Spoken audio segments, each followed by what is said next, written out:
nina ushahidi wa kila aina. Sasa bro, mimi sina shida na nirudishe tu gharama zangu nilizotumia, that's it, muendelee na vitu vyako. Lakini kusema eti mtu anizarau, atumia advantage eti haisi tu atafanya show, I swear to God, labda ni fede. Alafu na hii ndio itakuwa discipline kwa wasanii wote na watu wengine. Mimi sina shida na promoter anayemleta, sina shida na promoter aliyeenda. No, mimi niko na shida na msanii ambaye niliingia naye contract. So mimi naogopa Mungu tu, lakini sio binadamu yote kwenye dunia, sio kiumbe chochote. Alafu mimi ni nakuwa mtu mpole, mkimya na busara nazitumia. Lakini mtu kitaka kuniona mimi stupid, I say. Anyway, acha tuone, tusiongee sana, acha tuone mshindi atakuwa nani. Si walisema July sijui, mimi acha nione, as long as mtu lisaini contract yangu, umechukua hela yangu, hati ingekuwa $1 ya kwangu, nimekata tiketi ya $4,000 na business class kwenda return. Habari za saizi ndugu zangu, hope wote mko poa. So nataka niongelee sakata ili mnaendelea Fizzo. Honest, Fizzo anachokifanya ni kukombanisha watu na kuweka ubaya kwa mtu. I remember mimi Fizzo kama mlikuwa mjui, mimi Fizzo nimeanza kufanya naye kazi ilikuwa ni 2004 kama sikosei. Yeah, 2004 kama sio 2005 hapo ndo mara ya kwanza mimi nimefanya kazi na Fizzo. Tulienda kufanya concert Bukavu, nimechukua Fizzo, Marem Sosokei, kina Perhaps, Bipen na wengine kwenye kundi lao. Ndio ilikuwa mara yangu ya kwanza kabisa kufanya kazi na Fizzo. Baadaye nikaja kufanya naye kazi ilikuwa ni Kampala nadhani baada ya hiyo miaka, kwa sababu show nyingine ambayo nilitaka kufanya naye kazi ilikuwa kipindi tumemleta Mdogi Burundi zamani sana. Hapo ndo Mdogi anahiti.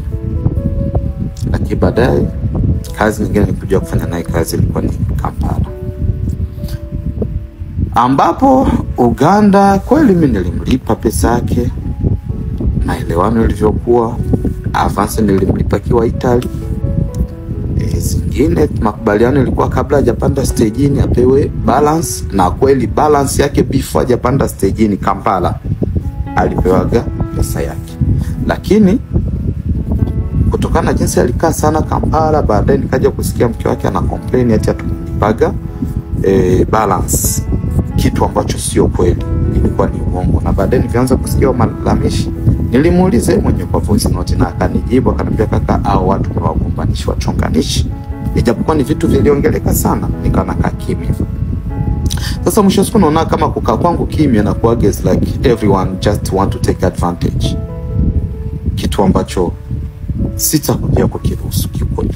Mimi Fizzo na mheshimu, nampenda na anajua unaona, katika watu I think wana msupport ni namba moja. Hata nilikuwa Burundi, alikuwa anaandaa Bantu Boy tour za Burundi concert, mimi nilikuwa naenda kila province ya Burundi kumsupport, na nachukua watu naweka kwenye gari yangu na walipia watu wote mahoteli nini yote kwa ajili ya support, kumsupport. Sasa majuzi Fizzo tukakubaliana,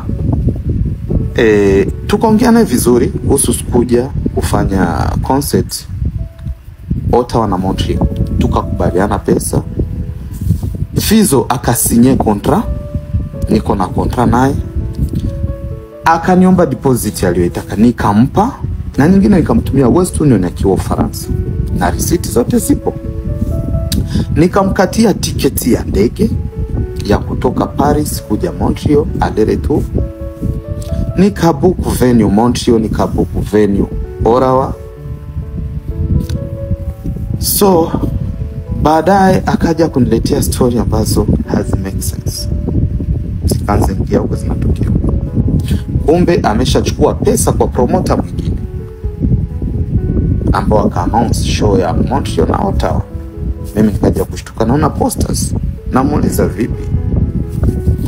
So nikajitahidi kuwa naongea naye private ili tupate solution. Nikamwambia bro, mimi sina shida. Nirudisheni gharama zangu zote. Nirudishieni kilichokuwa cha kwangu chote. Muendelee na mambo yenu. Hataki kunielewa. So mimi nikaendelea kukaa kimya, lakini sasa naona ukimya wangu is like kama mtu anatachukulia advantage, kutaka kuniona mimi kama mpumbavu, kuniona mimi kama vile sina akili. Bro, wewe ni legend na nakuheshimu sana sana, na sijawahi kukufanyia kibaya hata siku moja, na sijawahi kufanya lolote baya kwa hata siku moja. Zaidi waga na kusupport kwa hali na mali, iwe mchana au usiku. Ukupaswa kunifanyia hivyo. Lakini kitu ambacho nasema, mimi sina shida Fizo kufanya concert sehemu yoyote, Edmonton, wapi afanye, is okay.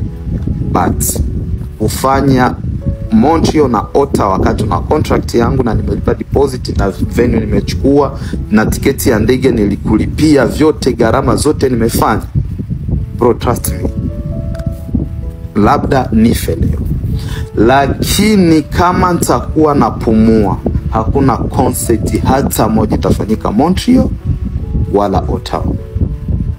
Hiyo haipo kwa sababu nipo naijua sheria na sheria inanilinda. I have contract, nina kila kitu ambacho kabisa najua kitakufanya ulipe haya yote. Now you can see ni game, natoa barua, ile barua naita ambao bantu mmeandika ambayo iko na samba itatumika kama ushahidi wa kile ambacho mnazidi kufanya, kwa sababu contract ulisaini wewe. Nina receipt mpaka ya Western ambayo nilikutumiaga, siku ambayo naambia nitumie kwanza hiyo kaka kama deposit leo weekend nini, nikatuma. Nina receipt ya transaction nilifanya kuna account ambayo nilipa ya Ufaransa whatever, ambao nasemaga sijui hizo pesa ziko betting, sijui ziko nini, unajua wewe.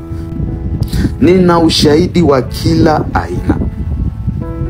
Sasa bro, mimi sina shida na nirudishe tu gharama zangu nilizotumia, tacit, muendelee na vitu vyako. Lakini kusema eti mtu anizarau, atumia advantage eti aisi tu atafanya show, I swear to God, labda nifele. Alafu na hii ndio itakuwa discipline kwa wasanii wote na watu wengine. Mimi sina shida na promoter na mleta, sina shida na promoter aliyeta. No, mimi niko na shida na msanii ambaye niliingia naye contract. So mimi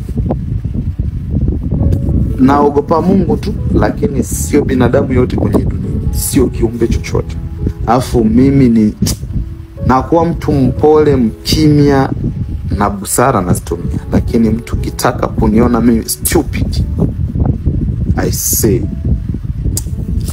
Anyway, acha tuone, tusiongee sana, acha tuone mshindi atakuwa nani. Si walisema July sijui, mimi acha nione, as long as mtu lisaini contract yangu, umechukua hela yangu, hati ingekuwa $1 ya kwangu, nimekata tiketi ya $4,000 na business class kwenda return, nimechukua venue, nimelipa venue zote mbili, I say trust me, hela yangu utalipa vizuri sana, otherwise hakuna show itafanyika Montreal wala Ottawa, haipo. Labda nife leo, lakini nipo napumua. I say, yani ni bora niongeze hela niingie hasara, lakini isifanyike na kila mtu ajue ukweli halisi. Cause legend kama wewe hukupaswa kufanya hivyo, ulitakiwa usimamie haki na ukweli na status ya jina lako, lakini sio ku play this game. No.